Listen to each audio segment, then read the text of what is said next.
SCC Radio, the home of the latest hits, news and sports. Join us this week with special guest Barry Chuckle. What are you waiting for? Get involved and listen today. 7 a.m. on the dot. SCC Radio, The station made for you. Good morning, everyone, and welcome to SCC Radio, the home of Sheffield student news and conversation, with Fraser McLean, Charlotte Cass, and Matt Frost. Today, we have the biggest stories facing the region, as well as a really interesting discussion for you all to enjoy. Let's jump right in with our news section, right after a word from our sponsor. With critically acclaimed national awards from the likes of NME and Live UK, Leadmill is the place to be. Whether it be Weekend Comedy Club or Gaga, Leadmill has something for you. What are you waiting for? Come see why with Sheffield's longest running music venue and nightclub today at number 6 Leadmill Road. SCC Radio, The station made for you. Today in the news, an academy chain has been cleared of all financial wrongdoing after a police investigation. A statement has been released by the police stating that they are confident in learning more about the fatal stabbing of the father of three. A beloved Sheffield band has announced their new album and tour dates. And new plans have been unveiled as to how drones could be used to combat the rising South Yorkshire crime rate. But first, our top story today is that the Wakefield Academy Trust has been cleared of any wrongdoing in light of a police investigation. Suspicion was raised in relation to the finances of the company last September, when an abrupt announcement was made that they would no longer be running 21 of their locations, including the Sheffield-based Ewlands Academy. Our next story concerns the murder of a young father of three. The police have stated they are confident in catching his killer or killers, but have urged the public to come forward with nuggets of information.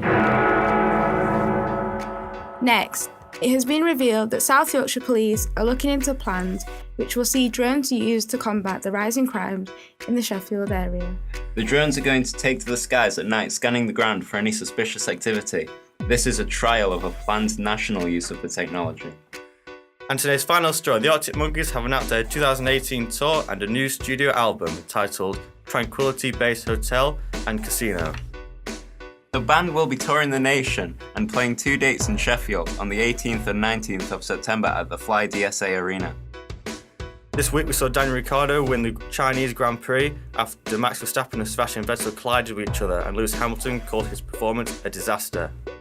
It has been a hard start to the F1 season for Lewis Hamilton after finishing 4th this weekend and not having won a race yet this season, leaving him in 2nd place on the leaderboard below Sebastian Vettel. In boxing news, heavyweight boxer Tyson Fury announced his long-anticipated return to the ring the 9th of June at Manchester Arena against an unconfirmed opponent. Who do you want to see him fight? I'd really like to see him fight AJ. I think that'll be a massive fight, but Joshua has his WBA mandatory challenger, Alexander Povetkin, to fight first, which leaves Deontay Wilder open for a big showdown between Fury and Wilder. It'll be a really good fight.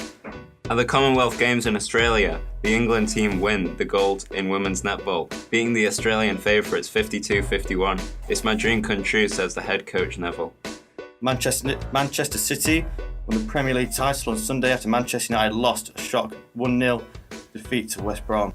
In a post-match interview, Jose Mourinho said that Manchester United overcomplicated things, which led to their defeat against West Brom. And that's all in the sport for today. Now time for some tunes to get your day started Keep right. my hands on myself. Pick up dust them off, put them back up on the shelf. Kiss my little baby girl is in need.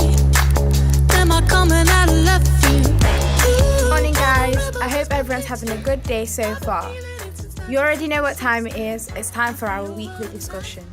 Today the subject of the discussion will be flatmate horror. We asked you guys to tweet in your stories, and I must admit, some of them were intense. We took the time to sift through and find all of the worst ones. Hopefully, we'll try and give you some positive advice.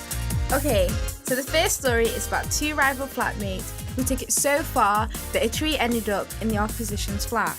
I never understood how flats rivaled like this. See, in my accommodation it was calm and everyone just got along really, but how? Like, what happened for a tree to end up in the argument and the fight for who's better?